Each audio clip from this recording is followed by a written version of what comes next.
Meu povo, muito boa tarde, sejam muito bem-vindas, muito bem-vindos. Aqui, professor Kennedy Francis, chegando para mais uma videoaula de tratamento de esgoto numa sexta-feira, graças ao bom Deus, Senhor. Obrigado, Pai. Marília Magalhães, Lívia Martins, Laís Lopes, Elaine Ferreira, Micaele Lima, Elaine Silva, Jaelson Nascimento, Larissa Silva, Camila, Lívia, Olívia, Dani e os demais que estão me acompanhando assincronamente. Muito obrigado pelo carinho da sua audiência. E você que está me vendo no YouTube, seja muito bem-vinda, bem-vindo. Se não está inscrito no canal, se inscreva e clique no sino para ativar as notificações. Eu já vou começar fazendo uma leve indelicadeza. Vocês me dão licença? Eu vou me levantar um pouquinho, porque eu estou vendo que a bateria do meu computador está arriando. Então eu tenho que ligar aqui a extensão, senão não rola aula, né? Espero que todos vocês estejam bem, tá certo? Hoje, ontem eu deixei mais ou menos um preview do que a gente vai abordar hoje, tá? E ao final a gente vai ter um negocinho massa, vamos ter aí uma atividade extra que está prontinha, não foi divulgada, né? E só vai ser postada ao final, tá? E aí temos regrinhas que nós falaremos ao final da aula, tá bom? Bom, isso aqui todo mundo já sabe. Quer compartilhar esse material? Entre em contato com a gente, que a gente vai ter o maior prazer em permitir esse compartilhamento, tá? Graças a Deus, esse período de pandemia, com a graça do Senhor, está passando, mas a gente tem que ter atenção, viu? E ao final eu vou reforçar um pedido que eu tenho para fazer a vocês e aos demais que estão me vendo. Gente, vê só, acho que foi sábado, não foi? Sábado acho que a gente teve material colocado à disposição, não foi isso? Se vocês puderem me confirmar no áudio, eu agradeço. Foi, sim. Pronto. Então, assim, a gente começou. Eu lembro que semana passada nós tratamos das características qualitativas do esgoto, né?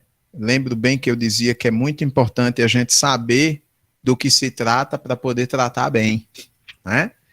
E aí no sábado nós abordamos isso e já está e nesta semana, com material disponibilizado ontem e a gente abordando hoje melhor, a gente segue a análise dos níveis de tratamento, né? No sábado a gente começou isso e eu lembro que a gente tratou lá no vídeo, né? Eu não lembro se aquele vídeo eu estava ainda levemente ainda gordinho ou em fase de emagrecimento lá, com medo da cirurgia e para o casamento, mas eu lembro que nesse assunto eu tratava do seguinte, que em linhas gerais, a gente, quando fala de níveis de tratamento dos efluentes, a gente fala de uma sequência de atos que se sucedem visando deixar essa água servida limpa ou o menos suja possível, tá? Para o lançamento, não é, em corpos d'água, né? E aí a gente teve nesses dias o exemplo do nosso querido professor Ivo, falei ontem, repito hoje, né? Este povo chiquérrimo que vai dar aula lá em Fernando de Noronha, mas é aquele negócio, né? Quem vê close não vê corre, né? Não vê os bastidores, né? Daquela permanência em Fernando de Noronha, né? Pagando, por exemplo, R$ 10 num saco de leite de 200 gramas, leite em pó. Imagina as outras coisas. Então, Ivo, aquele abraço para você. Por que eu estou falando de Ivo? Porque Ivo registrou lá e mostrou para a gente no Zap uma tubulação onde estava sendo descartada a água pós-tratamento, a saída de uma estação de tratamento de esgoto, a estação lá da ilha. Se eu não me engano, é rapaz, eu esqueci o nome da estação de tratamento de Fernando de Noronha, mas eu sei que eu tenho uma questão, inclusive, coincidências à parte, eu tenho uma questão que trata dessa estação. E ele mostrou lá, ele viu na prática a importância de você ter um efluente bem tratado. E para esse efluente chegar daquela maneira como estava sendo lançado lá, certo? Naquele paraíso, tem que passar por essas etapas aí, esses níveis. Então, o primeiro nível, a gente trata e tratou na aula passada, né, no material que a gente colocou, a parte de retirada, tratamento preliminar, que é a retirada de sólidos grosseiros. Então, ou seja, é basicamente a mesma lógica do tratamento de água, tá?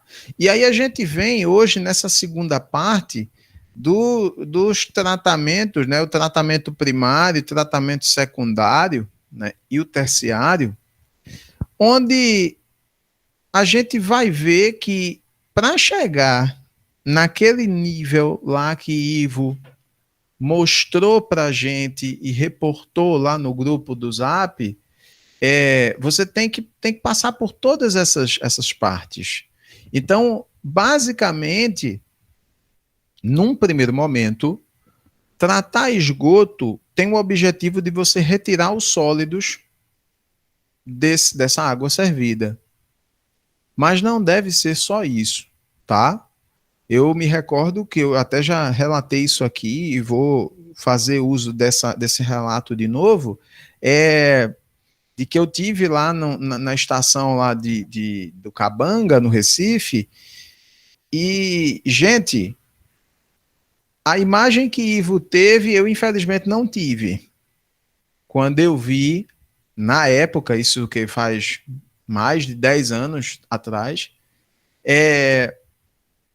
o que saía da estação de tratamento de efluente era uma água escurecida sem as bolotinhas de cocô.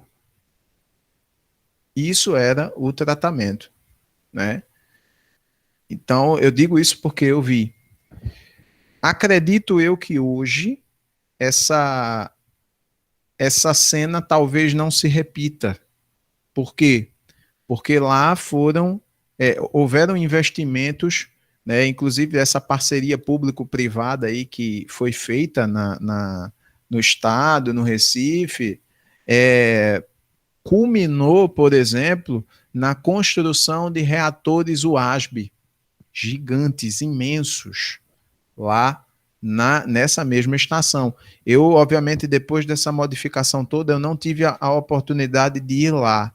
Eu quero ver se próximo ano, quem sabe, a gente não faz uma pegada dessa aí, né? Uma visita dessa, né? Para poder fazer, né? E conhecer na prática essa lógica. Então, consequentemente, quando você tem a colocação de um reator ASB, por exemplo, de um sistema anaeróbio, você melhora demais a capacidade de retirada, né, de limpeza desse esgoto, tá? Então, nas ETs a gente vai ter preliminar, que nós abordamos já na aula passada, primário, secundário e terciário, tá? E aí a gente vai fazer uso bastante dessa figurinha, que é uma forma simplificada de esquemática, né, do tratamento de esgoto, mas que sintetiza bem tudo isso, tá? Preliminar nós já falamos, gradeamento e desalinador. Primário, onde você vai acontecer o quê? Você vai receber esse efluente depois de tirado o excesso de sólido, de areia, tá? E, obviamente, você vai ter ali alguma matéria orgânica presente, algum sólido em suspensão em maior granulometria e vai decantar, tá? Deixa eu só fazer uma coisa aqui. Deixa eu ver se tem algum. Já já, já já a energia cai. Olha para aí, meu Deus. Deixa eu desligar meu zap, né? Deixa eu desligar meu zap porque ele tá tocando aqui. Olha que lindo, o zap do professor aparecendo. Vamos lá. É, então, é, toda sujeira que tiver presente em tamanhos maiores, né, por ser mais pesado, naquela mesma lógica do tratamento da água, ela vai precisar e vai passar por esses instrumentos de decantação, tá? No tratamento secundário vai depender do efluente que você está tratando, da carga orgânica que está nele, para que você utilize ou escolha qual a melhor técnica, a melhor forma possível de fazer esse tratamento. Vai usar um mecanismo aeróbio, então você tem que aerar esse efluente. Ah, não, eu preciso de uma técnica anaeróbia, então deixa ele lá num tempo específico. O negócio é tão sério que eu preciso dos dois em conjunto, em sequência, em série. Bota os dois. Então, o tratamento secundário, ele justamente vai.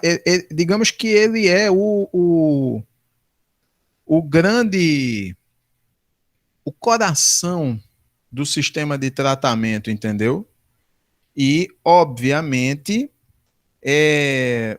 a gente precisa entender a característica desse efluente para que é, possa definir quais serão as características dessa ET, tá?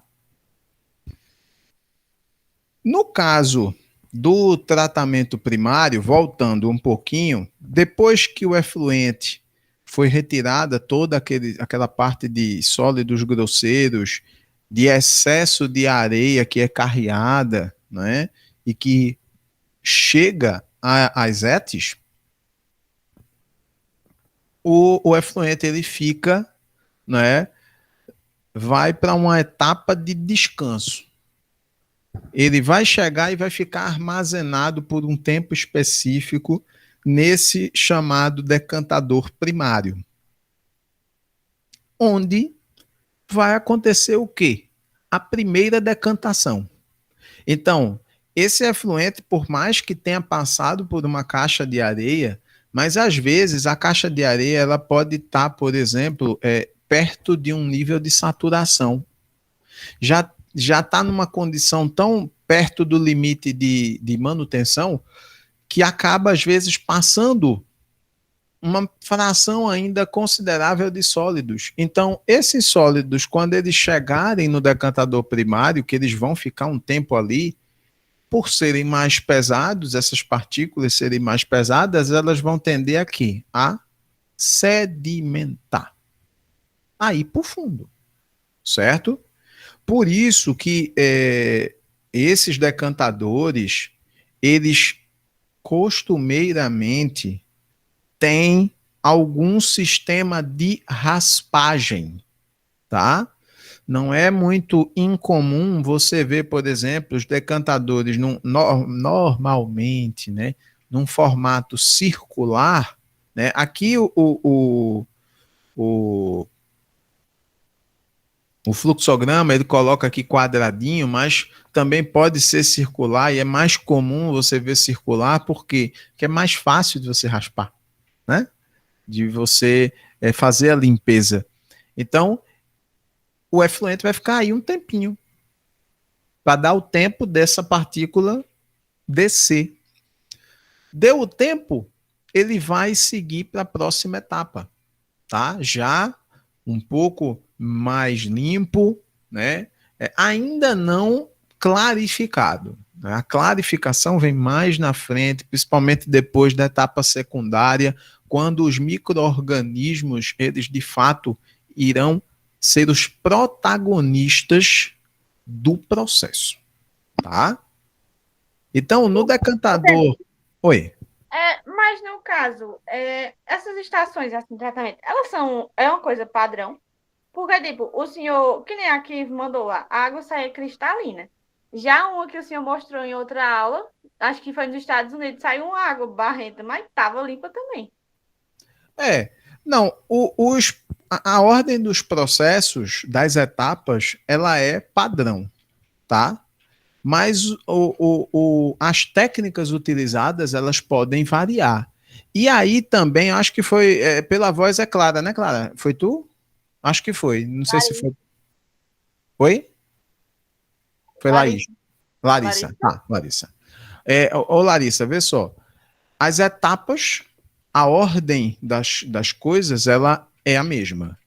Mas, o que pode variar? Pode variar, por exemplo, o tipo de técnica utilizada, principalmente para o fim que você quer. Eu posso desenvolver uma estação de tratamento muito básica para retirada de sólidos e mera diminuição da carga orgânica, tá? E atender a minha necessidade, por quê? Porque o rio que eu vou lançar, ou mesmo eu não vou lançar em rio nenhum, mas eu quero fazer um aproveitamento interno. Então, isso basta, mesmo que não fique uma água cristalina, mas eu reduzi bastante a carga orgânica, retirei a presença de algum patógeno que estivesse ali e isso me basta. Mas, via de regra, você vai ter todo o tratamento de esgoto, ele vai ter uma retirada de sólido grande, grosseiro, uma retirada de sólidos que não seja tão grosseira assim, mas que tenha principalmente em suspensão, num nível considerável, e principalmente, se você quer, né, deixar sem perigo para o homem, para uma possível exposição ou lançamento, retirar patógeno, tá? E, obviamente, claro, a diminuição da carga orgânica é algo que vai ser comum a todos os tipos de ET. Mas você, por exemplo, eu preciso de uma água com uma totalmente clarificada que você olha assim e diga, poxa, se brincar, eu tomo até pensando que é água mineral. Vai depender, tá? Então, às vezes, o cara que está ali desenvolvendo a estação, ele vai fazer o mínimo necessário para atender a norma que lhe é imposta, legislação ambiental que lhe for colocada, as condições que o corpo d'água exija, tá? Ou ele vai precisar gastar muito porque ele está num lugar que, se ele não tratar excepcionalmente bem, vai dar na vista e os padrões são outros. Respondi tua pergunta, ficou claro ou tem ainda mais, ou tem alguma coisa que não ficou muito clara, que eu possa tentar me fazer entender melhor?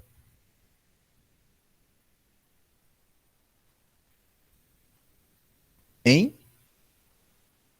Mas em via de regra, é isso. As estações, os conjuntos de tratamento, eles vão ter a mesma lógica. Deixa eu ver se eu estou aqui online ainda.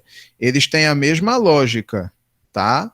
Mas, né, pode variar. Às vezes, por exemplo, eu escolho um tratamento anaeróbio, tá? Junto com um aeróbio, e após os dois, eu vou ter uma lagoa de maturação para a exposição desse efluente tratado à radiação UV. A tendência que esse efluente saia bem clarificado é muito grande. Às vezes eu vou ter um decantador primário, um decantador secundário e depois disso eu não preciso, não me é necessário fazer lançar a mão de uma lagoa de maturação. Esse efluente ele tende a sair com algum tipo de condição de presença de cor levemente diferenciada. Entendeu, Larissa? Chegou agora? Ah, pronto, chegou. Beleza. Que tu não respondeu, mulher. Aí eu, né, fiquei meio assim.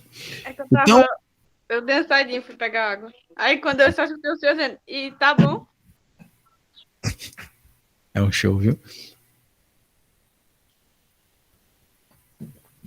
Então, veja. Nessa etapa primária, nos decantadores primários, o que é que vai acontecer? Como eu falei, passa pelo desarenador, vai tirar uma quantidade de sólido que está ali, uma parte de areia. Mas outra parte vai passar. Então, essa parte que ainda passa pela caixa de areia, ela vai ficar nesse decantador primário, no fundo desse decantador.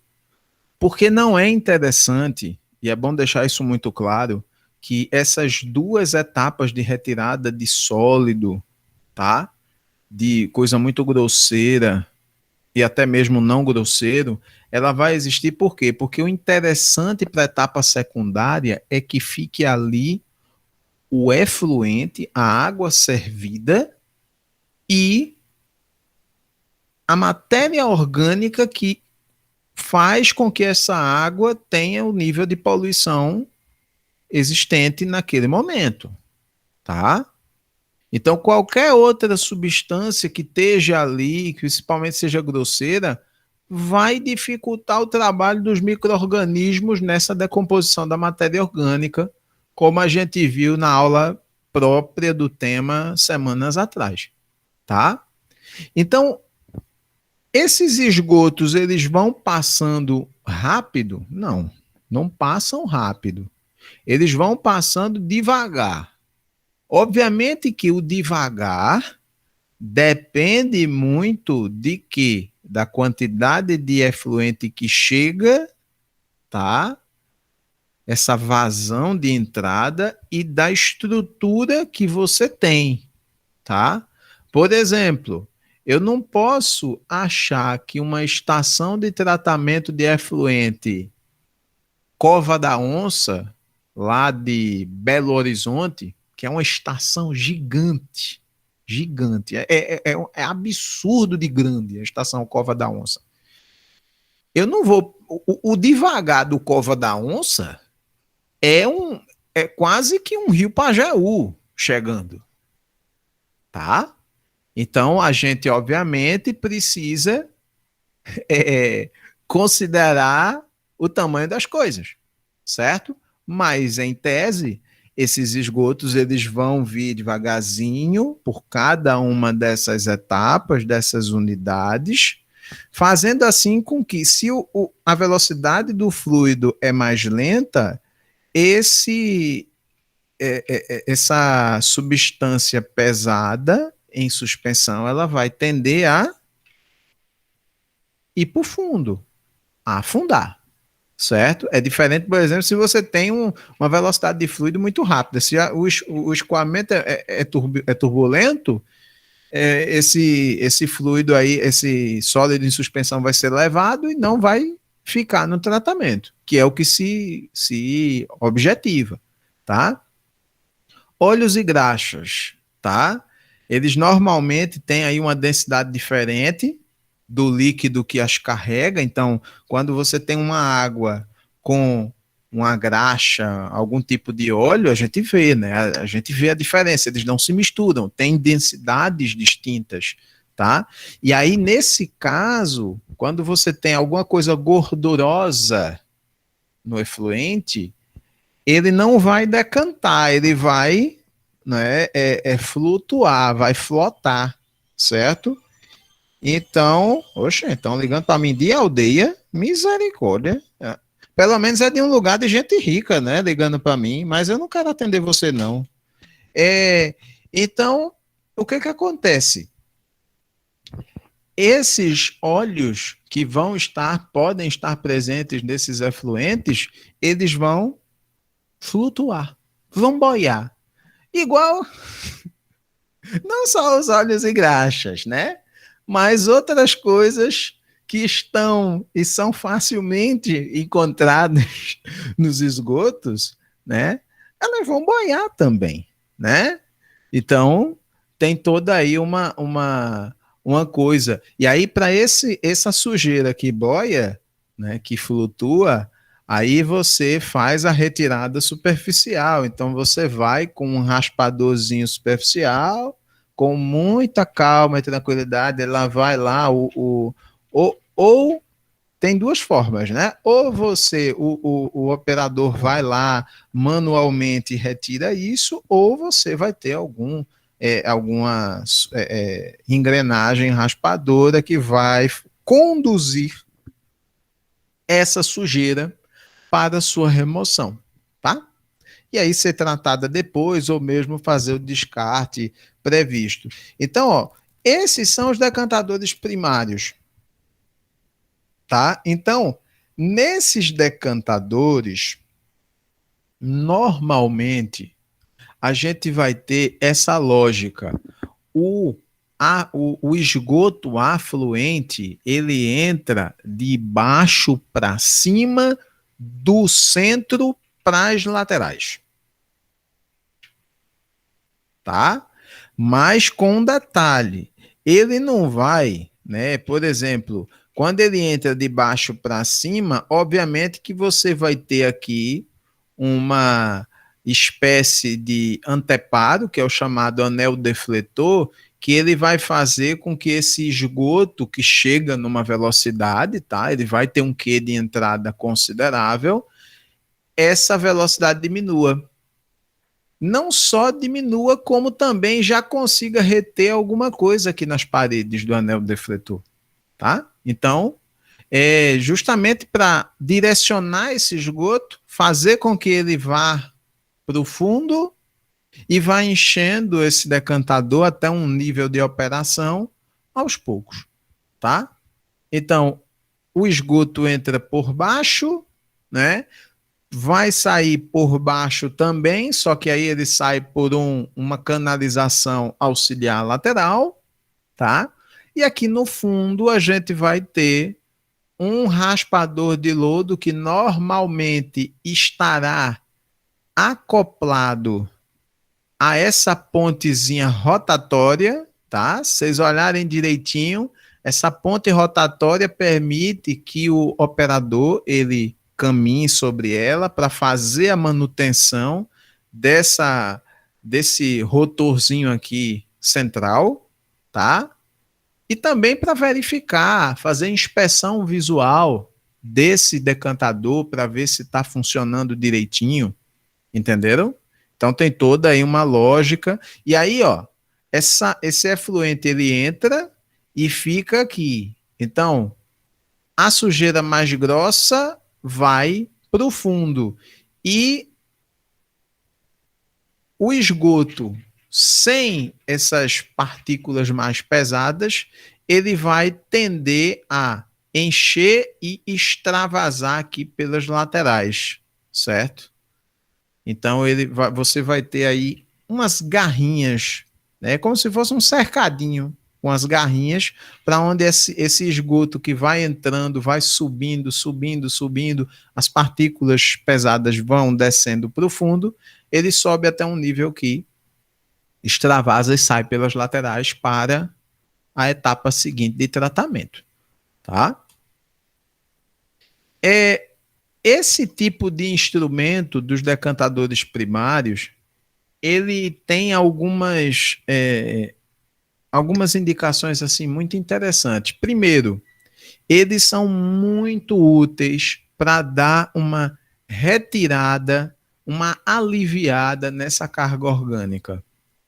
Por exemplo, se você tem um volume de carga orgânica relativamente considerável no efluente, que não seja assim um efluente também tão pesado como o efluente de matadouro, você consegue tirar matéria orgânica suspensa aí num percentual interessante, como está aí, ó, entre 30% e 40%. Então, se você tira um bom percentual de carga orgânica, justamente por estar em suspensão, porque ela conseguiu decantar, você faz com que essa carga orgânica ela chegue na etapa secundária num valor menor.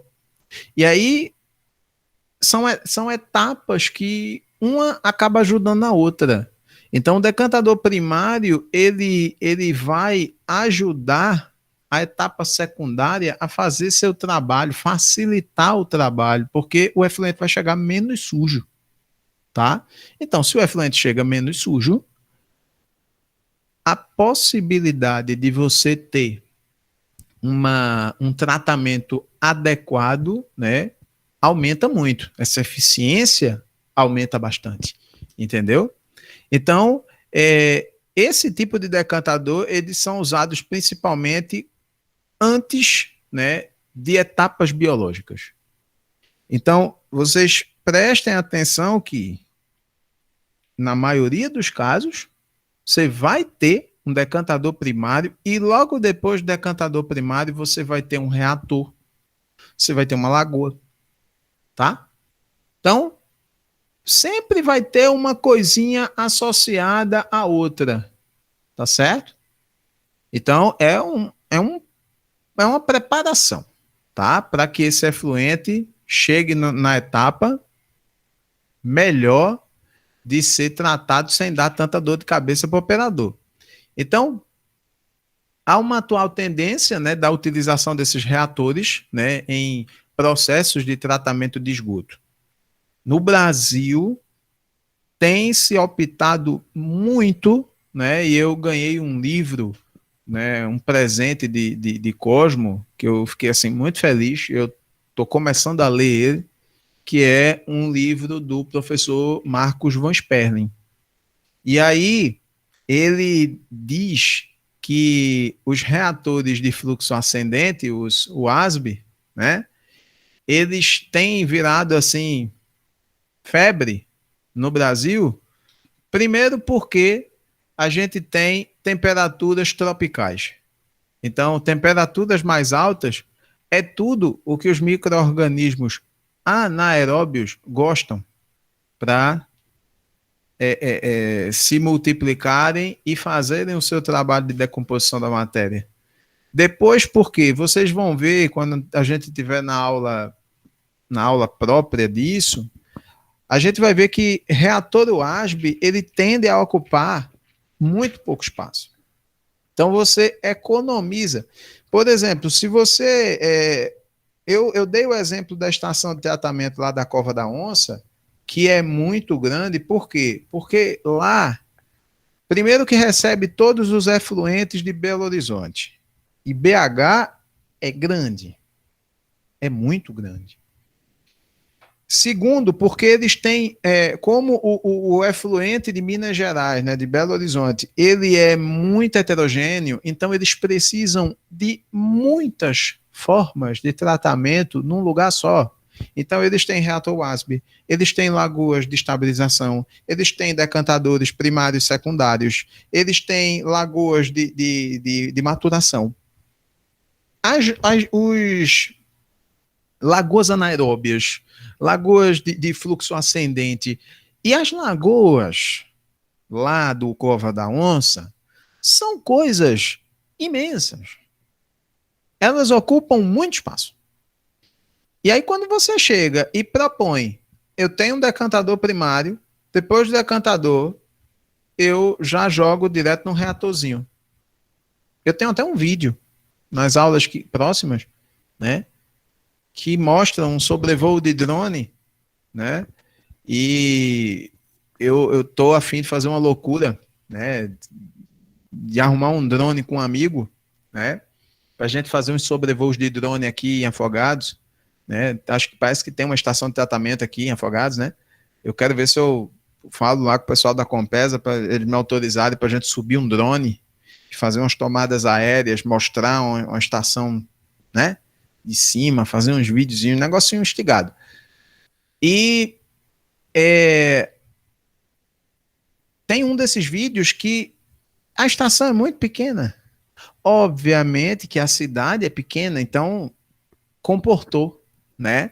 Mas é um espaço muito pequeno. Então, a utilização desses, né, de reatores junto a esses decantadores reduz bastante o espaço e aumenta muito a quantidade de matéria orgânica que você retira. Você consegue reduzir, por exemplo, até 70%, 80% de presença de matéria, de demanda bioquímica disponível, existente nesse esgoto.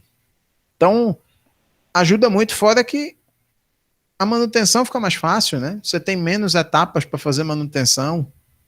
Então, tem toda uma coisa, né? Como está colocado aqui no final do slide, e nesses tempos que nós estamos vivendo, economia de energia, menino, quem não quer uma coisa que economiza energia e que tenha o mesmo efeito, ou melhor, né? Então, esse tipo de estratégia, com a adoção desses decantadores primários, seguido de alguma coisa, né, de uma técnica mais específica, ele está sendo muito usado no Brasil, né? E aí, depois que o efluente passa do tratamento primário, ele vai para a etapa biológica. Então, ó, o efluente saiu de lá, ele saiu tratadinho, assim, tratadinho, retirado lá, retirou o grosseiro, depois o que estava lá em suspensão, que for maior, decantou, e aí depois dessa decantação, aí ela vem para aquela aula lá de principais decompositores, né, processos de decomposição da matéria orgânica. Aí os micro-organismos vão fazer a festa. Eles são as estrelas da companhia. Então, todas aquelas reações de desnitrificação, de mudança, né, composições químicas, geração de gases, tá? De atuação de micro-organismos e anaeróbios, tudo isso vai acontecer aqui, tá? Então, essa matéria orgânica que ainda passou, porque não é porque passou pelo decantador primário que a gente vai dizer, ah, não tem matéria orgânica ainda não. Tem. E essa matéria orgânica que é mais fina, ela está dissolvida, né, ou suspensa um pouquinho ainda nesse efluente. As bactérias, os micro-organismos, né, no caso, vão lá e vão comer essa matéria orgânica. Lembrem do joguinho de videogame do século passado, tá? Então, é igual aquele joguinho da cobrinha lá do Nokia, né? Pronto. Tá lá, a cobrinha vai comendo lá as bolinhas que aparecem. Mesma coisa, né, com os micro-organismos, tá? Então, eles vão degradar essa matéria orgânica biologicamente, tá?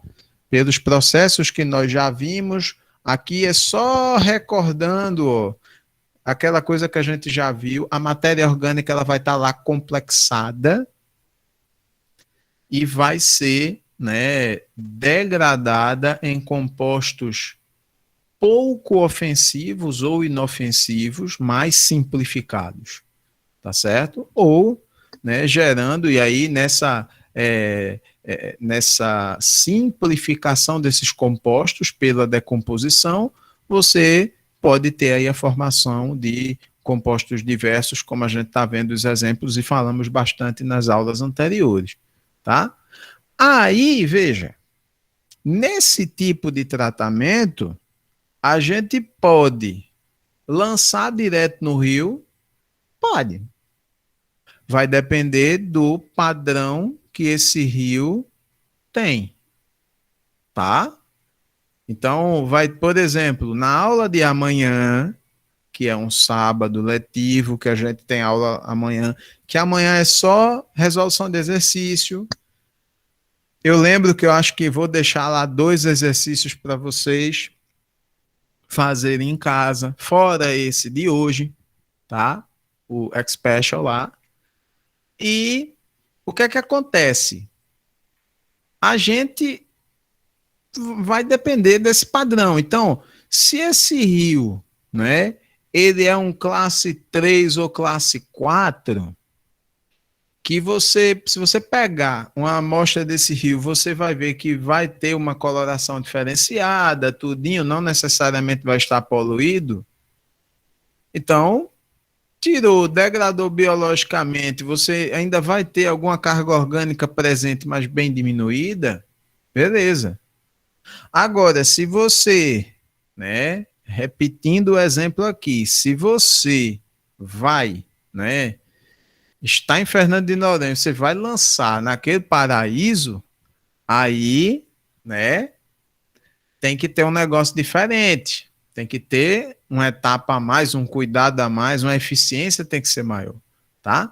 Nesse caso aqui do tratamento secundário, o efluente tratado aqui, que vai ser lançado no corpo d'água, a depender da sua classificação, ele também pode ter utilização para fins menos nobres.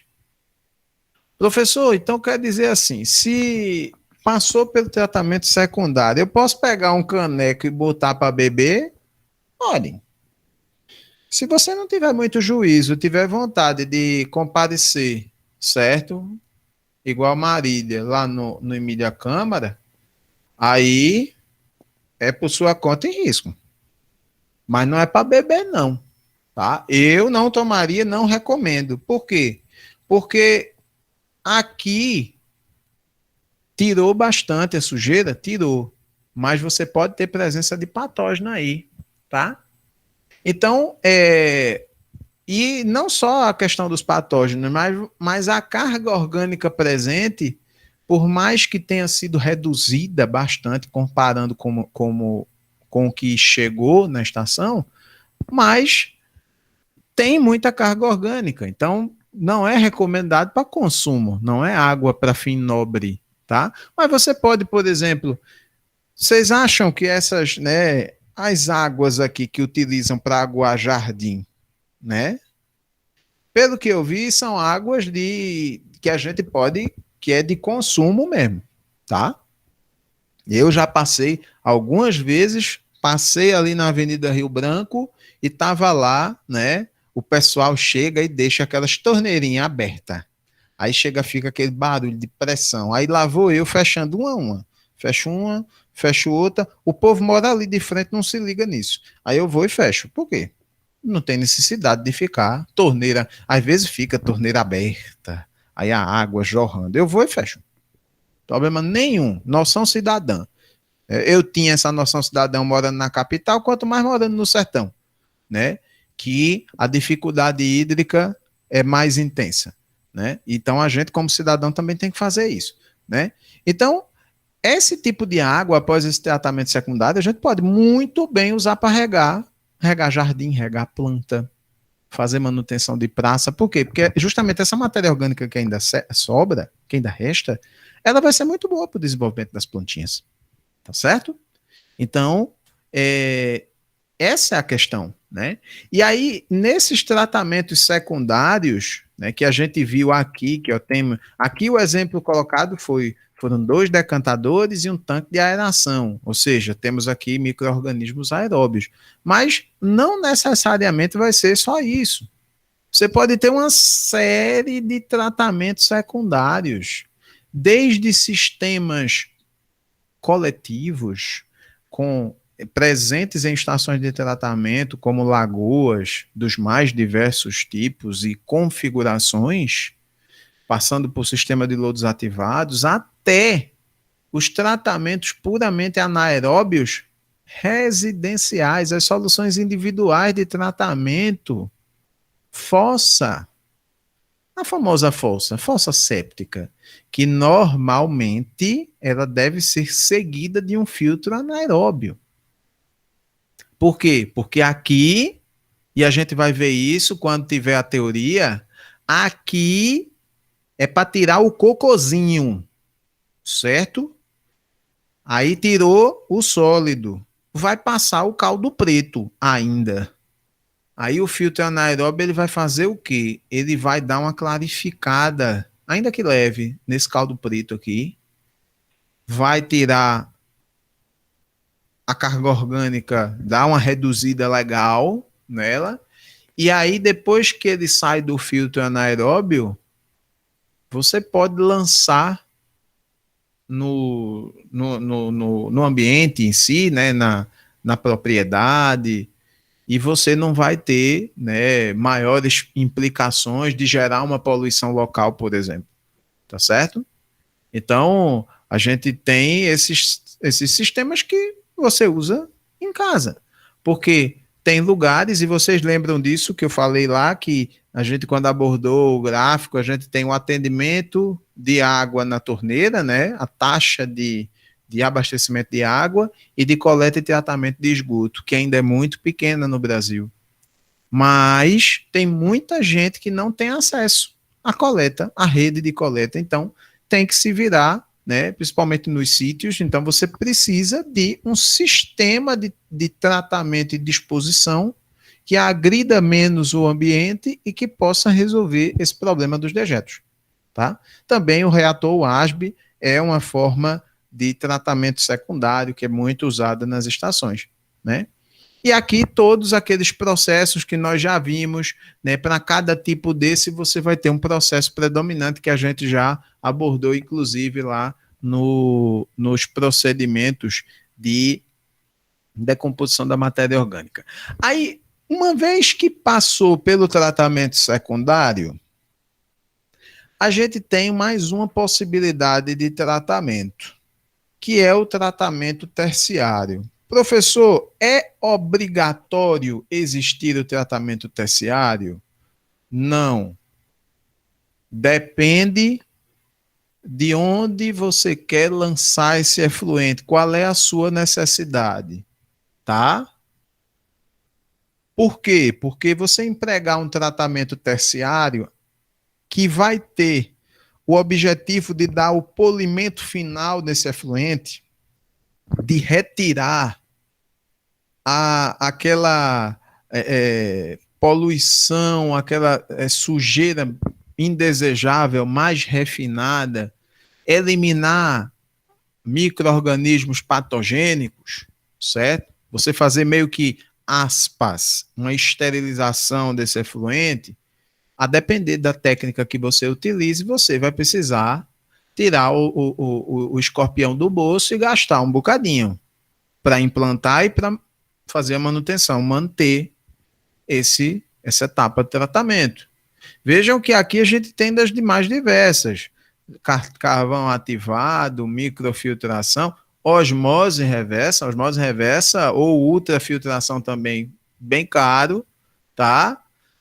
Cloração, tem alguns lugares que o efluente pós-tratado é adicionado cloro nele para poder lançar, tá? O ozônio, tá?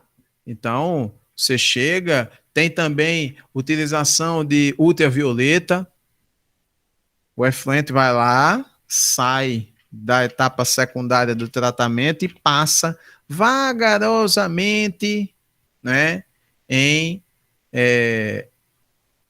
lâmpadas UV para exposição, ou mesmo ao céu aberto. Deixa lá as lagoas de maturação que normalmente compõem o tratamento terciário, elas são bem rasinhas, justamente para propiciar que todo o efluente que passe por ali ele seja completamente exposto à radiação ultravioleta e esse micro-organismo presente seja eliminado, tá? Então, esse é o tratamento terciário que vai justamente fazer com que esse efluente ele fique, né, no grau para o seu lançamento final, né, o lançamento para parte final. Cadê? Laís fez uma pergunta: professor, onde fica a estação de tratamento mais perto daqui? Laís, é muito boa essa sua pergunta, porque é uma coisa que pode parecer até vergonhoso, mas eu ainda não a conheço, tá? Eu estava conversando com o Manuelito uma vez, né? E ele disse, rapaz, a gente tem a estação de tratamento, só que eu, né? Inclusive, eu vou até mandar um zap para o Manuelito, perguntando onde é que fica. Não sei se, né? Eu sei que para abastecimento de água tem brotas aqui. Mas aí eu vou mandar uma mensagem para o Manuelito para saber onde é que fica. Né? Eu sei que teve uma estagiária, acho que uma estagiária dele fez uma visita lá. Eu vou até ponto. Eu vou ficar devendo, Laís, para você. Eu sei que aqui em Afogados tem, tá? Eu vou ficar devendo para você essa resposta, mas eu vou procurar nos meus arquivos esse relatório de estágio, que inclusive eu fui avaliador, um dos avaliadores, e vou dar uma lida e vou lhe responder no zap. Tá certo? Eu respondo para todo mundo onde é que fica essa estação de tratamento, mas eu lembro que era aqui em Afogados. Tá? Eu já vou passar logo aqui para 13, porque é curtinha, certo? E aí a gente já encerra essa parte teórica, porque aí eu vou deixar vocês com a surpresa do dia, tá? Então, veja, uma vez que a gente viu as partes do tratamento de efluentes, a gente viu, né? Cada parte tem cada momento o efluente ele vai passar por uma parte específica. A gente vai agora tratar de duas questões que são bem relacionadas com o que nós estamos abordando hoje e que é importante vocês saberem.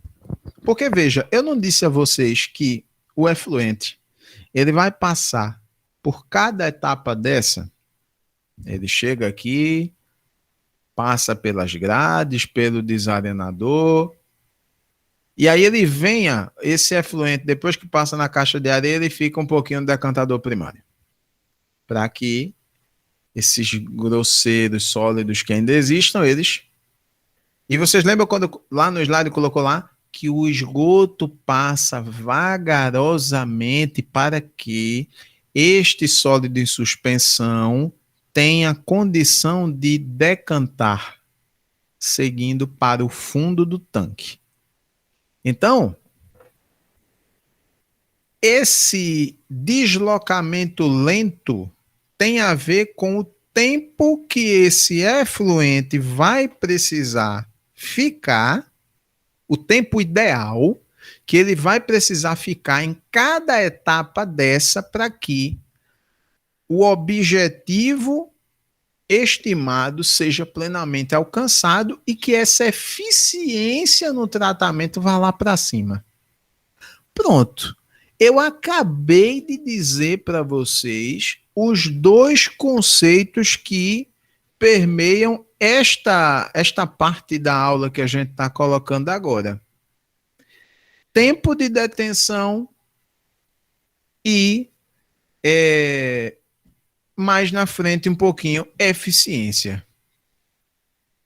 O que é o tempo de detenção hidráulica? É aquele, em média, onde esses efluentes vão ficar ou no sistema todo ou numa parte do sistema de tratamento.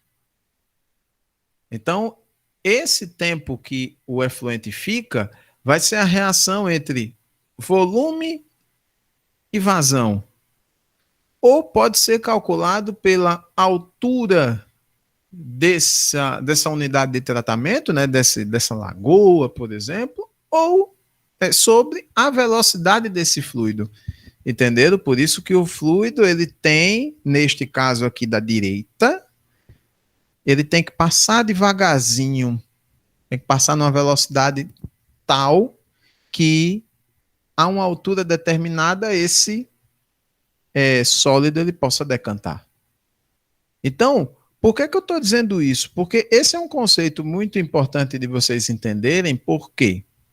Porque, dando o exemplo de uma fossa séptica, por exemplo, uma fossa, pelo menos eu tinha, né, essa ideia, porque quando eu cresci e eu via lá na casa de meu pai aquilo que chamavam de fossa, porque aquilo não era uma fossa, com 1 metro de profundidade não era uma fossa, né? Então, e sem saída nenhuma, era só um armazenamento mesmo de bosta, né? Então, o que é que acontecia? Você tinha um efluente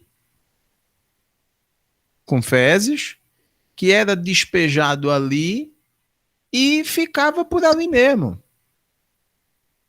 Mas a gente, quando olha a norma, e quando a gente for falar de fossa, a gente vai ver, a fossa ela nada mais é do que uma etapa.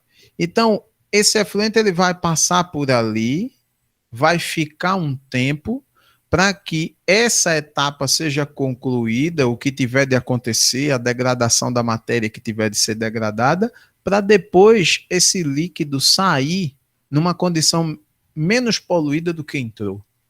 Então, esse período de tempo é o tempo de detenção hidráulico. Tá? Outra coisa também que vai estar diretamente relacionada e que vai ser, obviamente, o inverso disso, é a carga hidráulica, ou seja, quanto de efluente vai ser direcionado a esse reator, em termos de volume. Tá?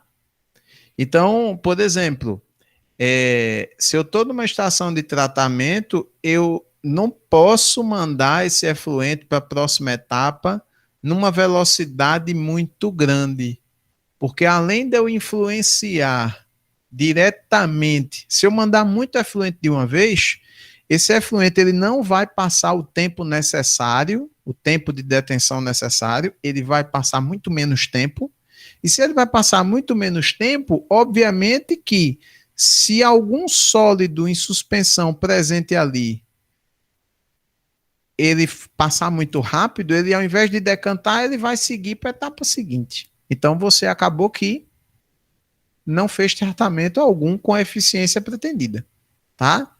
Então, nesse caso de carga hidráulica volumétrica, no mínimo, né, no máximo, aliás, essa carga tem que ser de 5 metros cúbicos por metro cúbico dia, né? Preferencialmente, esta carga hidráulica ela não deve ser maior do que 5. Se você tiver uma carga hidráulica muito alta, certamente você terá problemas de operação. Você tenderá a ter um tempo de detenção hidráulica menor, porque esse efluente vai passar muito mais rapidamente do que deveria, e aí essa eficiência vai cair. Certo? Vai relacionar aí carga com vazão, com o volume desse reator, e aí, como eu disse, ó, eficiência cai. Mas aí a gente vai tratar de eficiência já já. Então, vamos de exemplo, porque eu acho que é importante de vocês ficarem ligados como é que a coisa funciona nesses termos, tá?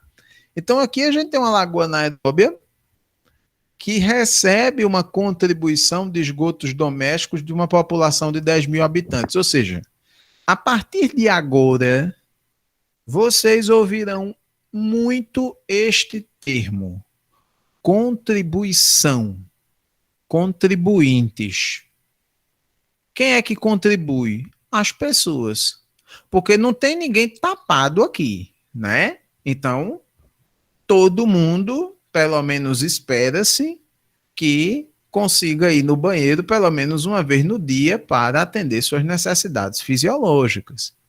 Então, estas pessoas estão contribuindo para que esses esgotos sejam gerados e gerando uma quantidade a ser tratada, tá? Quais são os aspectos que essa lagoa tem? Contribuição per capita de esgoto, 160 litros por habitante por dia. Isso é um valor tabelado, tá?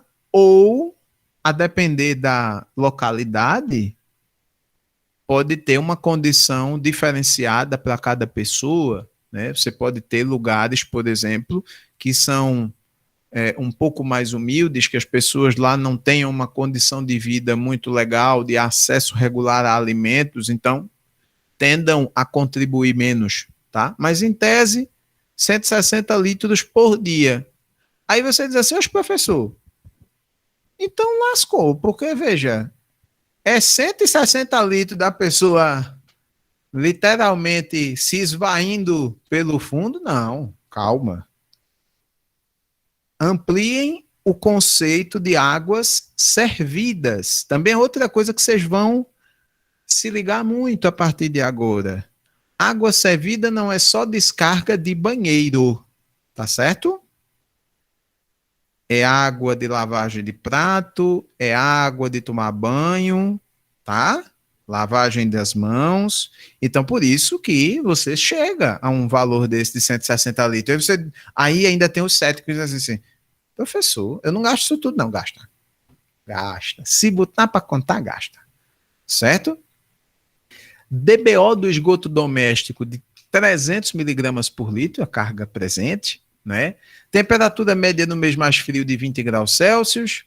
Taxa, né, aplicada de carga orgânica nessa lagoa, todo dia é mandada uma carga orgânica, né, uma quantidade de esgoto para lá de 50 gramas de DBO por metro cúbico por dia, tá? Essa lagoa tem uma profundidade de 3,5 metros e tem uma capacidade de remover essa DBO lá do esgoto doméstico de 50%. Calcule tempo de detenção hidráulica, carga hidráulica volumétrica e área da lagoa. Primeira coisa que vocês, quando se depararem com uma situação dessa, vocês têm que fazer. Eu vou dimensionar o quê? Para quem? Então, se eu vou dimensionar, né, calcular elementos básicos de uma lagoa, eu preciso saber o quê? Eu preciso saber a vazão que está chegando ali, relacionada a essa população que eu estou fazendo esse trabalho de dimensionamento. Se o lugar são 10 mil habitantes e a contribuição que cada habitante desse faz é de 160 litros, eu vou ter essa quantidade. 1.600.000 litros por dia ou 1.600 metros cúbicos por dia. É bom vocês colocarem essas duas unidades, tá? Porque tem um determinado momento que você utiliza litro por dia, tem outro determinado momento que vocês vão utilizar o valor em metro cúbico. Então já deixa aí no jeito, tá? 1.600.000, tu pega, divide por 1.000, fica 1.600 metros cúbicos, tá? 1.600 metros cúbicos de cocôzinho, água de lavagem, todo dia para tu tratar. Vê que presente arretado. Que trabalho. É por isso que o povo diz assim, que quem trabalha em estação de tratamento ou de água ou de esgoto pode reclamar de tudo, menos de trabalho. Trabalho sempre tem, porque vai ter sempre alguém consumindo água e sempre vai ter alguém fazendo xixi ou cocô ou lavando prato para gerar esgoto para tratar, tá? Uma vez que você sabe a vazão que está chegando, que está sendo, que precisa ser tratada, aí agora a gente vai ver o seguinte: quanto em termos de carga orgânica essa vazão representa? Então, o cálculo da carga poluidora, vocês sabem muito bem, já fizeram aí alguns exercícios, você vai relacionar a DBO em questão e a vazão existente. Se a DBO desse esgoto doméstico é de 300 miligramas por litro e você tem essa vazão, é só fazer o cálculo. E aí a gente tem uma carga poluidora grandinha, de 480 milhões de miligramas por dia, porque o litro corta com litro, e aí a gente também coloca numa unidadezinha de grama para dar aquela facilitada, né, para não ficar aquele número muito grande, e também porque pode ser usado, tá? Vai ser usado, inclusive. Depois que a gente sabe da carga poluidora, volume. Que volume é esse? A situação, problema é de uma lagoa anaeróbia. Então, eu preciso saber qual é o volume dessa lagoa. Um volume de para uma lagoa que recebe essa quantidade todinha de esgoto. Certo? Então, a fórmula ela relaciona a carga poluidora com essa carga inserida todo dia. Essa carga ingressante, carga poluidora ingressante nesse esgoto, tá? Presente nesse esgoto. Então, a gente vai e faz a divisão muito tranquilamente, tá? Como esta carga é em grama, então, né, essa carga ingressante é em grama, eu tenho que pegar essa carga poluidora e botar em grama também. Então, 480 mil, que o grama corta com grama, o dia corta com dia, e eu vou ter a área, né, no caso o volume, perdão, o volume dessa lagoa em metro cúbico. Então, eu preciso de 9.600 metros cúbicos, né, um volume, vou ter um volume de 9.600 metros cúbicos para ser tratado, né, nessa lagoa. Depois, área. Esse volume, ele representa quanto em termos de área? Considerando que a profundidade já foi dada. Então, ó, profundidade ideal dessa lagoa anaeróbia é de 3,5 metros. E a própria teoria de tratamento de esgoto, ela diz que lagoas anaeróbias, elas vão tender a ser mais profundas, entre 2,8 até chegar a mais ou menos 4 metros de profundidade, por exemplo, tá? Então, se eu tenho volume e já, né, foi calculado o volume e eu tenho a profundidade, eu relaciono aqui e calculo a área. Então, essa lagoa, ela vai precisar ter uma área, vai ocupar uma área de quase 2.800 metros quadrados. Se a gente tivesse de fazer uma divisão, uma distribuição, a gente teria o quê? Né? 40 por 60 dá 2.400. É mais ou menos 50 por 50 metros, né? A área de uma lagoa. Vejam que não é um negócio muito trivial, pequenininho, né? Calculou a área, a próxima coisa é, uma vez que eu sei a área que esse efluente vai ficar com uma profundidade conhecida, a uma vazão também conhecida, quanto tempo nessas condições, é claro, esse efluente vai passar nessa lagoa para que a sua carga orgânica diminua e possa seguir para uma próxima etapa de tratamento. Aí a gente vai relacionar, como está lá na fórmula, o volume já foi calculado com a vazão. Lembram da vazão que a gente calculou lá no começo? A vazão de entrada, 1.600 metros cúbicos por dia. Então, está em metro cúbico, divido um pelo outro, vou ter 6 dias, ou seja, esse efluente ele vai chegar, vai entrar nessa lagoa anaeróbia e vai ficar lá o processo anaeróbio de decomposição da matéria orgânica ocorrendo por 6 dias. Em 6 dias essa matéria vai ser decomposta e ao final esse efluente vai seguir para a etapa posterior de tratamento. É isso. Tá? E depois disso a gente fica sabendo quanto, considerando a entrada de efluente no sistema e o volume de armazenamento, quanto que essa carga orgânica vai representar, né, em termos de dia, né, 0,16.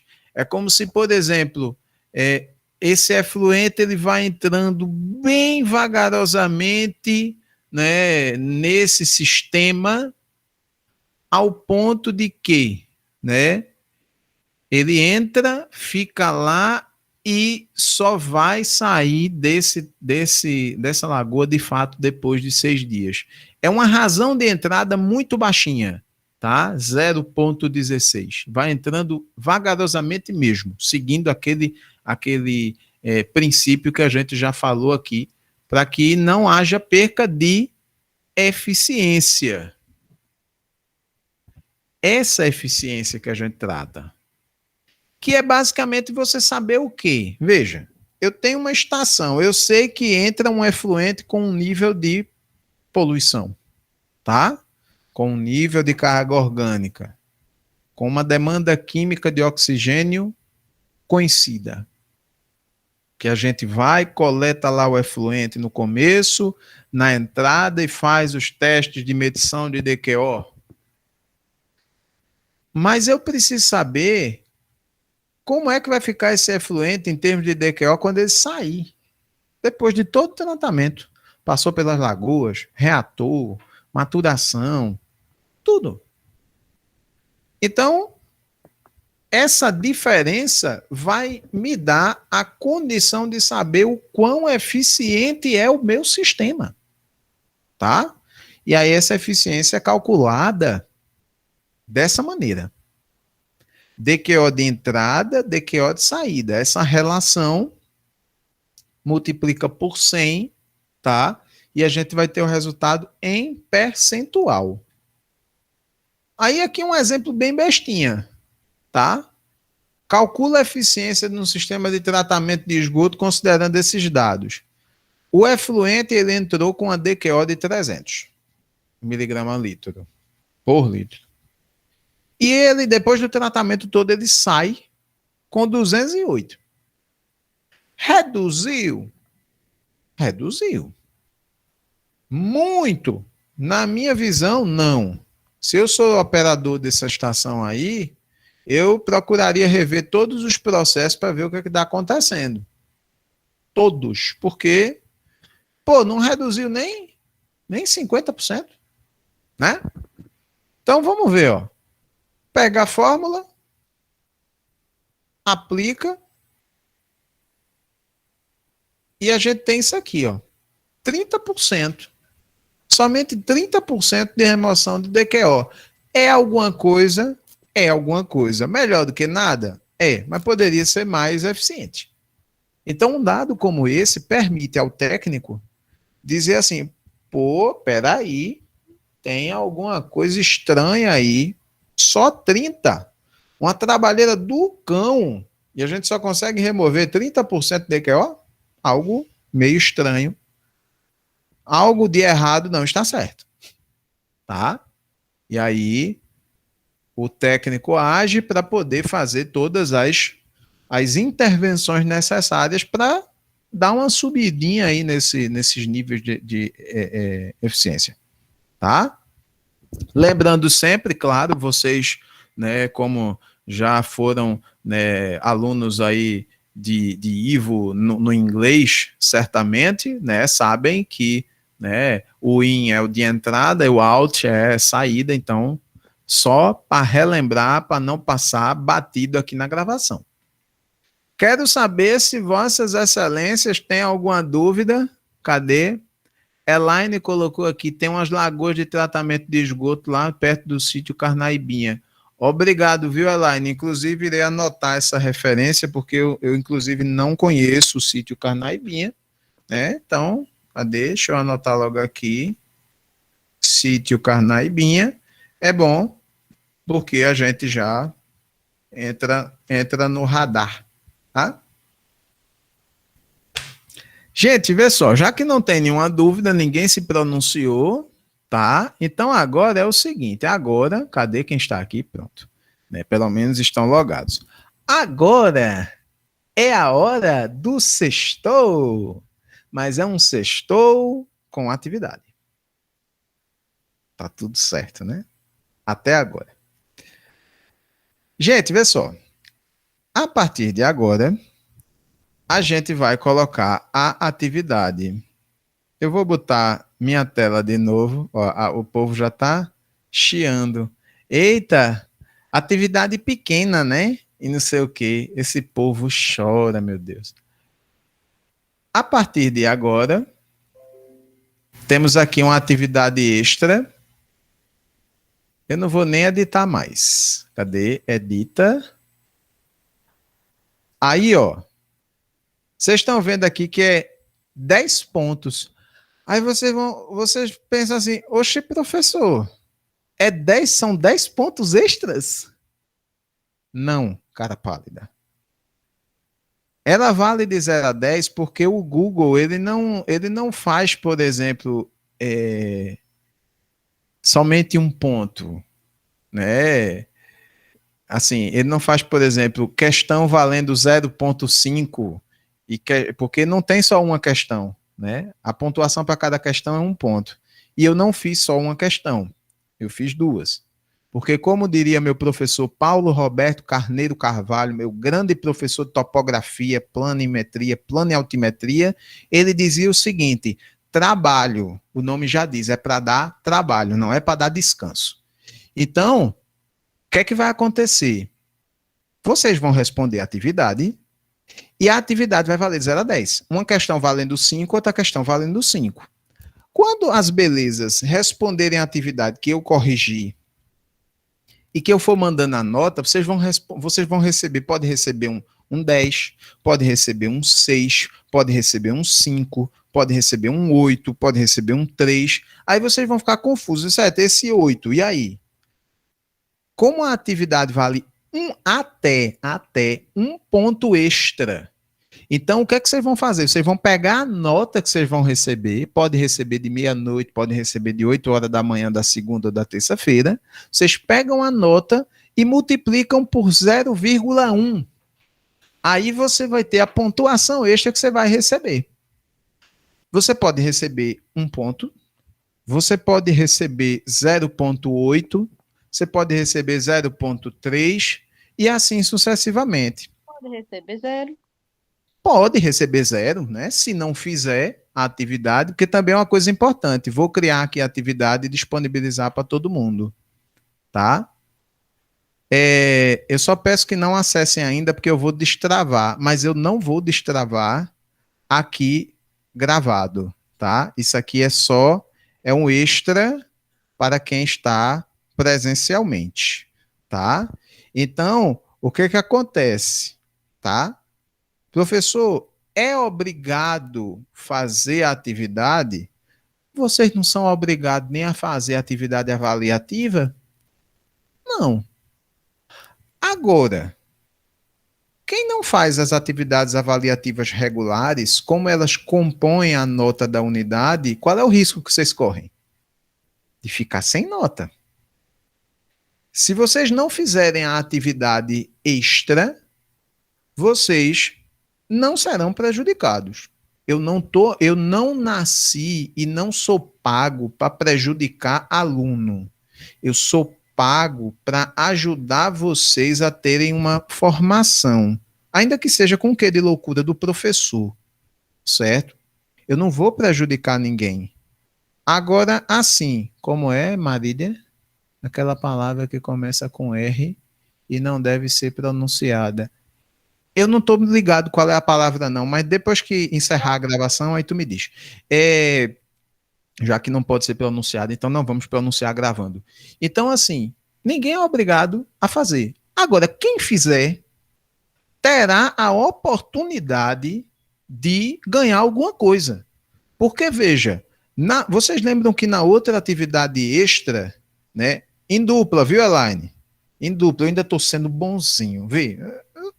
Eu vou para o céu desse jeito, né? Então, o que que acontece? Na outra avaliação extra, o que foi que eu fiz? Você tem que acertar todas as questões. Se não acertar todas as questões certinho, não ganho ponto. Eu estou evoluindo, né? Enquanto pessoa. Então, se você não acertar tudo, mas o que acertar, você pode ganhar 1 décimo, 2 décimos, 3. Olhe que 1 décimo faz diferença. Eu já salvei gente por causa de 1 décimo, certo? Quando chega no conselho de classe, a gente, né, não vai atravancar o desenvolvimento de ninguém por causa de um décimo. Cadê? Ah, tá, entendi. Certo. Tá, entendi. Então, assim, tá à disposição. Eu vou encerrar agora a gravação. Então, vocês, alunas e alunos que estão assincronamente, o que é que eu recomendo a vocês? Vão lá no Google Classroom, vejam lá a atividade que está disponível. E outra coisa, o prazo não será de uma semana para vocês entregarem isso, tá? Considerando que nós já estamos aí numa perspectiva de voltar presencial, alguma coisa, pá, aquele negócio todo, né, mais para frente, se a gente tivesse presencial, né, e eu ainda estou pensando como é que eu vou fazer as minhas provas quando nós voltarmos presenciais, ainda estou vendo como é que eu vou fazer isso, tá, porque eu não queria ter que fazer prova em papel, eu acho que é voltar muito no tempo, mas eu estou vendo. A prova, vocês iam ter que entregar no mesmo dia, certo? Então, eu não vou dar 7 dias para vocês responderem essa atividade. Vocês terão até domingo, 26 de setembro, até 23h59 para responder. Professor, mandei na segunda-feira, 00:01. Não considero. Essa vai ser a única coisa que eu não vou ser flexível, tá? Cumpram o prazo. A atividade é curtinha, vocês que estão aqui sincronamente vão ver, os que estão assíncronos, quando acessarem o Google Sala de Aula, vão ver também que não tem mistério nenhum, tá? Então, para você que está no YouTube, muito obrigado pelo carinho da sua audiência. A partir de agora é o exclusivo para quem está ao vivo, tá? Se você curtiu o conteúdo ministrado aqui, chega aqui embaixo, clica no joinha. Se não está inscrito no canal, se inscreve e clica no sino para ativar as notificações, tá bom?